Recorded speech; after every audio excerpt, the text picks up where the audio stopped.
Hello guys, आप देख रहे हैं ओटीजी एकेडमी। मेरा नाम है मुकेश। तो इससे पहले मैंने पेज नंबर 1 to 6 के सारे वीडियो अपलोड कर दिए हैं। आप चाहे तो डिस्क्रिप्शन में दिए हुए लिंक पे जाके या फिर आई बटन पे क्लिक करके उसे देख सकते हैं। तो चैनल को सब्सक्राइब, वीडियो को लाइक, शेयर करना मत भूलिएगा। चलिए आज का सेशन स्टार्ट करते हैं। तो आज हम लोग पढ़ने वाले हैं अर्थ ग्रेविटेशन फोर्स। हाँ, अर्थ ग्रेविटेशनल फोर्स। हाँ, तो आपके टेक्स्ट बुक पेज नंबर 7 में ये टॉपिक दिया हुआ है। तो उसको एक पैराग्राफ में आपके टेक्स्ट बुक में रिप्रेजेंट किया गया है, जिसको मैंने शॉर्टली इसमें रिप्रेजेंट किया है, जिससे आप अच्छे तरीके से समझ पाए। हाँ, तो चलिए हम लोग स्टार्ट करते हैं। तो उसमें फर्स्ट इसमें पैराग्राफ में कुछ क्वेश्चन दिए हैं, तो वो हम लोग पढ़ने जा रहे हैं। हाँ, if you throw a stone vertically, अगर आप एक स्टोन है ना वर्टिकली थ्रो करोगे तो व्हाट विल हैपन। अरे भाई, सिंपल सी बात है। अगर आप एक स्टोन को ऊपर फेंकोगे तो रिटर्न नीचे आ जाएगा। एक सर्टेन हाइट पे जाने के बाद वो रिटर्न नीचे आ जाएगा। तो सेकेंड क्वेश्चन, हाँ, its velocity will remain same or change। देखिए, अगर एक स्टोन को ऊपर फेंका जाए तो ऊपर फेंकते फेंकते उसकी वेलोसिटी क्या होगी, कम होगी, due to force of attraction of earth. हाँ, force of attraction of earth. हाँ, तो उसकी वजह से उसकी वेलोसिटी क्या होगी, कम होगी, और एक सर्टेन हाइट पे जाने के बाद उसकी वेलोसिटी क्या हो जाएगी, 0 हो जाएगी। हाँ, तो रिटर्न फिर डाउनवर्ड फॉल करेगा वर्टिकली। तो how will it change, how will it change. तो इट विल रिड्यूस, क्या होगी, इसकी वेलोसिटी कम हो जाएगी, मतलब it will reduce. Will it move upward all the time. तो इसका जवाब है नो, क्योंकि ये एक सर्टेन हाइट पे जाने के बाद वो रुक के और रिटर्न डाउनवर्ड वर्टिकली आ जाएगी। हाँ, तो why does it fall after reaching a certain height, वो क्यों गिरता है एक सर्टेन हाइट पे जाने के बाद। तो इसका जवाब है due to earth gravitational force. Earth अपनी तरफ वो स्टोन को अट्रैक्ट करेगा। हाँ, स्टोन को अपनी तरफ अर्थ अट्रैक्ट करेगा, तो इसी वजह से वो गिरता है। तो अब चलते हैं आपके टेक्स्ट बुक की तरफ। तो आपके टेक्स्ट बुक में क्या दिया है, the earth attract every object near it towards itself because of the gravitational force. हाँ, ये तो मैंने अभी भी बताया कि अर्थ अपनी तरफ अट्रैक्ट करेगा, ग्रेविटेशनल फोर्स की वजह से अपनी तरफ स्टोन को अट्रैक्ट करेगा। The centre of mass of the earth is situated at its centre. जो किसी भी ऑब्जेक्ट को अर्थ अपने सेंटर की तरफ खींचता है, अपने सेंटर की तरफ। अर्थ एक स्फीयर है। हाँ, एग्जैक्टली स्फीयर नहीं है, लेकिन स्फीयर हम लोग मान सकते हैं। हाँ, तो उसका सेंटर कहाँ होगा, कहीं भी हो सकता है उसका सेंटर, तो इसी वजह से वो अपने सेंटर की तरफ फॉल करेगा। So the gravitational force on any object due to earth is always directed towards the center। अभी मैंने बताया, because of this force an object falls vertically downward on the earth। Similarly when we throw a stone vertically upward, तो जब हम लोग एक stone को vertically upward फेंकते हैं, this force tries to pull it down. ये फोर्स अपनी तरफ वो स्टोन को खींचने की कोशिश करता है, and it reduces its velocity, और वो उसकी वेलोसिटी रिड्यूस कर देता है। इसी वजह से वो सर्टेन हाइट पे जाने के बाद रुक जाता है और डाउनवर्ड फॉल करने लगता है। हाँ, तो the velocity become 0 after while. हाँ, तो उसकी वेलोसिटी एक सर्टेन हाइट पे जाने के बाद 0 हो जाती है। The pull continues to exerted and the stone starts moving vertically downward towards the center and the earth under its influence। तो अर्थ ग्रेविटेशनल फोर्स के बारे में हम लोग ने पढ़ लिया। अब हम लोग अपने सॉल्व एग्जांपल की तरफ जाएंगे। तो सॉल्व एग्जांपल में हम लोग को एग्जांपल नंबर 1 कर रहे हैं। एग्जांपल नंबर 1 क्या है तो हम लोग अभी देखेंगे। हाँ, तो हम लोग अपने सॉल्व एग्जांपल में एग्जांपल नंबर 1 की तरफ आ गए हैं। तो एग्जांपल नंबर 1 क्या है? हाँ, तो एग्जांपल नंबर 1 है calculate the gravitational force due to the earth on Mahendra in the earlier example.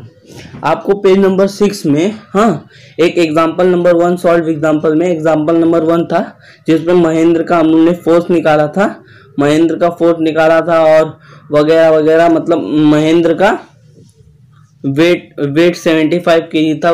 तो वही सब हम लोग को इसमें भी कंसीडर करना है। तो इसमें हम लोग को क्या निकालना है? इसमें हम लोग को निकालना है क्या निकालना है? हम लोग इसमें निकालना है अर्थ ग्रेविटेशनल फोर्स हम लोग को निकालना है। तो इस एग्जांपल में हम लोग अर्थ ग्रेविटेशनल फोर्स निकालेंगे। तो उसकी तरफ हम लोग प्रोसीड करते हैं। हाँ, तो उसकी तरफ हम लोग प्रोसीड करते हैं। तो हम लोग को गिवन में क्या क्या मिलेगा? हाँ, तो गिवन में हम लोग को मिलेगा, पहला तो मिलेगा mass of the earth. Mass of the अर्थ को हम लोग क्या ले लेंगे? m1 ले लेंगे। हाँ, m1 की वैल्यू कितनी रहेगी? मास ऑफ द अर्थ आपको लर्न करना पड़ेगा, जो कि है 6 × 10⁻24 kg। हाँ, और महेंद्र मास एग्जांपल नंबर 1 में महेंद्र का मास कितना था? 75 kg। हाँ, तो m2 कितना हो जाएगा? 75 kg। और रेडियस ऑफ द अर्थ, हाँ, रेडियस ऑफ द अर्थ मतलब कैपिटल आर, इस बार हम लोग लेंगे स्मॉल आर नहीं। हाँ, तो कैपिटल आर लेंगे, तो कैपिटल आर की वैल्यू क्या हो जाएगी? 6.64 × 10⁻6 मीटर। हाँ, और हम लोग जानते हैं बिग जी की value Newton universal law of gravitation में जो जी की वैल्यू थी वो क्या थी? 6.67 × 10⁻11 न्यूटन मीटर स्क्वायर पर केजी स्क्वायर। हाँ, और ग्रेविटेशनल फोर्स हम लोग का क्या है? F =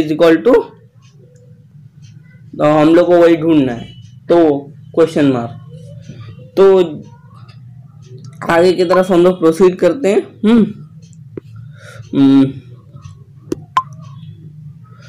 तो जैसा कि वी नो दैट कि Newton universal law of gravitation में वो फोर्स का हम लोग को एक फॉर्मूला मिला था। उसका फॉर्मूला क्या था? F = G of m1 × m2 / r²। हाँ, अब जी की वैल्यू तो हम लोग जानते हैं। जी की वैल्यू क्या है? 6.67 × 10⁻11। वो हम लोग ने इधर पुट कर दिया इनटू m1। हम लोग ने क्या लिया था? Mass of the earth. Mass of the अर्थ क्या था? 6 × 10⁻24 kg। हाँ, और m2 क्या था? Mass of Mahendra. हाँ, मास ऑफ महेंद्र क्या था? 75 kg। और फिर हम लोग को r² से डिवाइड करना है। तो r हम लोग का क्या था? Radius of the earth 6.4 × 10⁻6 metre. हाँ, तो उसका स्क्वायर। अब सिंपली हम लोग वो दोनों को डिवाइड कर देंगे। तो इधर देखिए 6.67 × 6 × 75 साइड में हम लोग लिख लेंगे। हाँ, साइड में लिख लेंगे।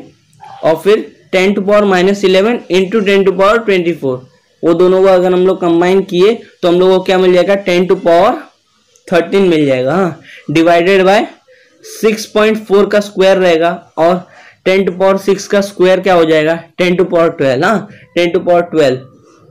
अब ये देखिए ऊपर 10⁻13 है और नीचे 10⁻12 है। तो इसमें से क्या 10 हम लोग का बच जाएगा। हाँ, बरोबर 10 हम लोग का बच जाएगा।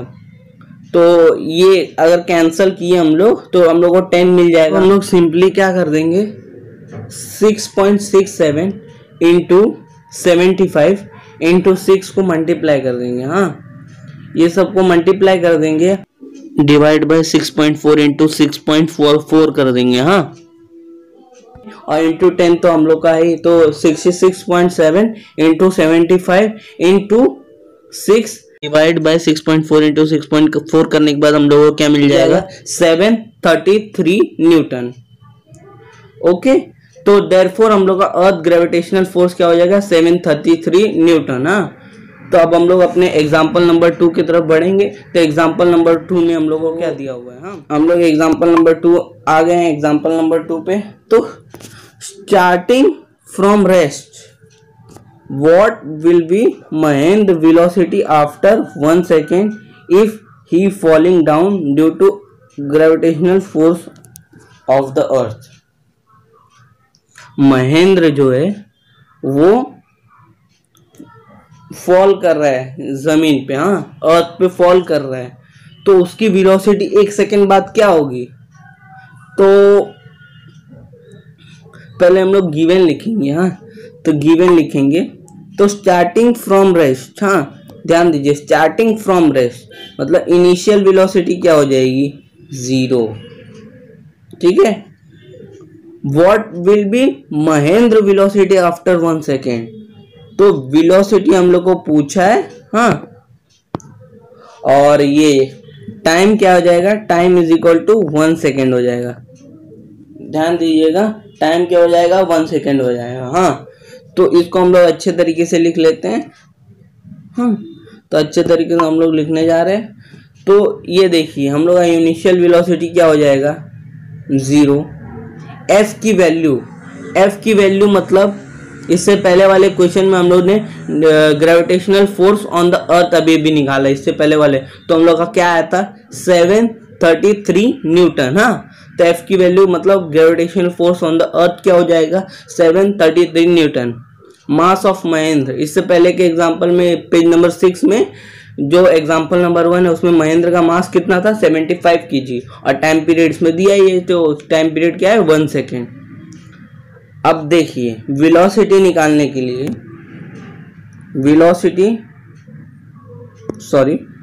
हम लोग आगे के स्लाइड में जाएंगे, उसमें अच्छे तरीके से आपको समझ में आ जाएगा। तो वेलोसिटी निकालने के लिए हम लोग के पास एक फॉर्मूला था v is equal to u plus a t, ये आप लोगों को पता ही होगा। तो v is equal to u plus a t बरोबर। तो हम लोग के पास देखिए u तो है, u कितना है 0 है, t भी है 1 सेकेंड लेकिन a नहीं है। वेलोसिटी निकालने के हम लोग को a चाहिए, हाँ तो याद कीजिए इससे पहले के जो एग्जांपल है हम लोगों ने a की वैल्यू कैसे निकाली थी, इससे पहले के नहीं सॉरी शायद थर्ड वीडियो में हम लोग ने a की वैल्यू कैसे निकाली थी। हम लोग a की वैल्यू एक्सेलरेशन की वैल्यू कैसे निकालते हैं, तो हम लोग का एक सिंपली फॉर्मूला था f is equal to m a. तो f मतलब फोर्स, अभी हम लोग को जो फोर्स मिला था इससे पहले वाले एग्जांपल में 733 Newton divided by mass of Mahendra कर देंगे, हम डिवाइड कर देंगे इसमें मास ऑफ महेंद्र, तो a की वैल्यू हम लोग की आ जाएगी। तो उसको मैं अच्छे तरीके से रिप्रेजेंट कर देता हूँ। तो महेंद्र एक्सेलरेशन क्या हो जाएगा a is equal to f upon m. f की वैल्यू क्या है हम लोग की 733 न्यूटन, हाँ महेंद्र का मास कितना है, m की वैल्यू क्या है 75। तो वो दोनों को हम लोग सिंपली डिवाइड करेंगे तो हम लोग को क्या मिल जाएगा 9.77 हाँ मीटर पर सेकेंड, वो हम लोग को मिल जाएगा। तो आगे की तरफ हम लोग प्रोसीड करते हैं, हाँ तो v की वैल्यू अभी भी मैंने बताया कि कैसे निकालने, v is equal to u plus a t, ये फॉर्मूला निकालना है। तो according to the first law हम लोग को लिखना पड़ेगा according to the Newton first equation of motion, हाँ v is equal to u plus a t, हाँ तो इसमें v की वैल्यू v हम लोग को निकालना है, हाँ u की वैल्यू क्या थी 0 प्लस a की वैल्यू अभी हम लोग ने निकाली कितनी आई थी 9.77 हाँ इंटू वन किसका t की वैल्यू थी 1 सेकेंड ना, तो वो हम लोगों ने सिंपली, अब 0 तो इधर 0 का इधर कोई काम नहीं रहेगा, तो हम लोगों को क्या मिल जाएगा 9.77 मीटर पर सेकेंड इंटू 1 रहेगा, लेकिन 1 मल्टीप्लाई हुआ तो वही बात हो गई, वही सेम ही रहेगा। तो ये देखिए जो हम लोग को v की वैल्यू जो आई वो 1.83 इंटू 10⁹ टाइम्स महेंद्र की वेलोसिटी से, जो कि हम लोग को एग्जांपल नंबर 2 में पेज नंबर 6 में दिया हुआ है। तो इतने टाइम्स बड़ी है 1.83 इंटू 10⁹ टाइम्स महेंद्र की वेलोसिटी, मतलब ये वाली जो हम लोग अर्थ की वेलोसिटी आई वो बड़ी है। तो हम लोग के दोनों सॉल्व एग्जांपल हो गए। हाँ, तो दोनों सॉल्व एग्जांपल होने के बाद हम लोग यूज योर ब्रेन पावर पे चलते हैं। हाँ, power, use of your brain power. तो इसमें हम लोगों को क्या क्या दिया हुआ है, use your brain power, page number 7 में हम लोग को दिया हुआ है। हाँ, तो इसमें बताया गया है according to the Newton's law of gravitation every object attract every other object. ये तो हम लोग जानते ही हैं कि हर ऑब्जेक्ट एक दूसरे को अट्रैक्ट करता है। ये हम लोग ने यूनिवर्सल लॉ ऑफ ग्रेविटेशन में पढ़ा है। हाँ, जो कि मैंने वीडियो सेकंड में उसको एक्सप्लेन किया है। आप आई बटन पे जाके या फिर डिस्क्रिप्शन में दी हुई लिंक पे जाके उसको देख सकते हैं। वैसे देखने की कोई ज़रूरत नहीं है, इधर ही मैं थोड़ा बहुत एक्सप्लेन कर दूंगा उसके बारे में। लेकिन चलिए, अगर डिटेल में देखना चाहे तो देख सकते हैं। तो if the earth attract an apple towards itself, the apple also attracts the earth towards itself with same force. Why then the apple fall towards the earth but earth do not move towards the apple? तो इसमें पूछा गया है कि देखिए, Apple, अर्थ जो है अपनी तरफ एप्पल को अट्रैक्ट करता है, एप्पल अपनी तरफ अर्थ को अट्रैक्ट करता है विद द सेम फोर्स। लेकिन ऐसा क्यों होता है कि एप्पल गिर जाता है और अर्थ अपनी जगह पे ही रहता है? एप्पल अर्थ पे फॉल हो जाता है लेकिन अर्थ अपनी जगह पे होता है। तो इसका सिंपली रीजन है, आगे हम लोग को एक्सप्लेन किया गया है लेकिन मैं बता देता हूँ, इसकी सिंपली रीजन है वेलोसिटी की वजह से। अर्थ अपने ऑर्बिट में एक वेलोसिटी से मूव करता रहता है, इसी वजह से वो फॉल नहीं करता। और ये एप्पल फॉल कर जाता है क्योंकि वो कोई वेलोसिटी से मूव नहीं करता। एक और बात है मास का भी रीजन है, उसका सेंटर ऑफ मास कम है एप्पल का और इसका सेंटर ऑफ मास ज्यादा है। हाँ, तो इसको डिटेल में इधर एक्सप्लेन किया गया है, वो हम लोग देखते हैं। तो क्या बोला गया है, the earth gravitational force due to earth also attract the moon because of which it revolve around the earth. कि जो ग्रेविटेशनल फोर्स है अर्थ का, वो है ना मून को भी अट्रैक्ट करता है। तो इसी की वजह से जो मून है हम लोग के सराउंड में, मतलब ऑर्बिट में रिवॉल्व करता है, अर्थ के ऑर्बिट में इसी वजह से रिवॉल्व करता है। Similar situation exist an artificial satellite orbiting on the earth. Same ऐसा सैटेलाइट के साथ भी होता है कि सैटेलाइट भी एक वेलोसिटी से मूव करता रहता है ऑर्बिट में अपने। हाँ, जो कि आजकल तो ऐसे भी सैटेलाइट्स आ गए जो हम लोग के बॉर्डर्स दिखा सकते हैं वगैरह वगैरह। हम लोग ये ब्रॉडकास्टिंग में भी बहुत काम आते हैं। तो the moon and the artificial satellite, the earth attract them towards itself with unlike the falling apple, they do not fall on the earth. Why? This is because of the velocity. मैंने अभी भी बताया। देखिए, इसमें पूछा क्या गया है कि मून को भी अर्थ अट्रैक्ट करता है, सैटेलाइट को भी अट्रैक्ट करता है, लेकिन सैटेलाइट और मून अर्थ की तरफ अट्रैक्ट नहीं होते, लेकिन एप्पल ही क्यों हो जाता है? तो इसका सिंपली रीजन है जो वेलोसिटी मैंने बताया कि मून जो है एक वेलोसिटी से अर्थ के ऑर्बिट में रिवॉल्व करता है और सैटेलाइट भी वैसे ही रिवॉल्व करता है। तो इसी वजह से वो नीचे नहीं आता। और एप्पल कोई भी वेलोसिटी मूव नहीं करता, वो वर्टिकली डाउनवर्ड या अपवर्ड जाता है, तो इसी वजह से वो फॉल कर जाता है। तो इसके आगे इसका आंसर दिया, if the velocity was not there they would have been fallen. अगर वेलोसिटी नहीं रहती तो वो गिर जाते। तो यूज योर ब्रेन पावर में इतना ही दिया है। तो अब हम लोग चलेंगे पेज नंबर 8 में। हाँ, पेज नंबर 8 में हम लोगों को क्या दिया हुआ है, पढ़ने वाले हैं अर्थ ग्रेविटेशनल एक्सेलरेशन के बारे में। तो अर्थ ग्रेविटेशनल एक्सेलरेशन क्या है? अर्थ ग्रेविटेशनल एक्सेलरेशन मतलब अगर एक बॉडी के ऊपर अर्थ की ग्रेविटी लगी, हाँ, तो एक्सेलरेट वो जरूर होगा। हाँ, मतलब एप्पल ऊपर गया, वर्टिकली ऊपर गया, और जब नीचे आया तो एक्सेलरेट होते हुए आया। हाँ, ओके। तो आपके टेक्स्ट बुक में क्या दिया हुआ है? द अर्थ एक्सर्ट्स, हाँ, gravitational force on object near it. हाँ, according to Newton second law of motion, a force acting on a body results in acceleration. अगर कोई भी ऑब्जेक्ट है, हाँ, अर्थ के पास, तो अर्थ उसको अपनी तरफ खींचने की कोशिश जरूर करेगा। अगर वो वेलोसिटी में नहीं होगी तो वो गिर जाएगी उसकी तरफ, मतलब एक्सेलरेट हो जाएगी अर्थ की तरफ। तो according to second law, Newton second law of motion, हाँ, क्या है? A force acting on a body results is acceleration. जो फोर्स एक्ट होता है बॉडी पे, वही उसी की वजह से एक्सेलरेशन फॉर्म होता है।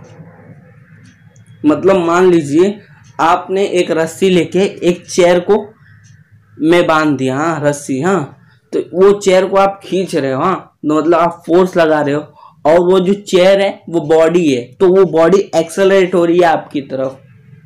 तो वही इसका एग्जांपल है। तो आगे आपके टेक्स्ट बुक में क्या दिया हुआ है?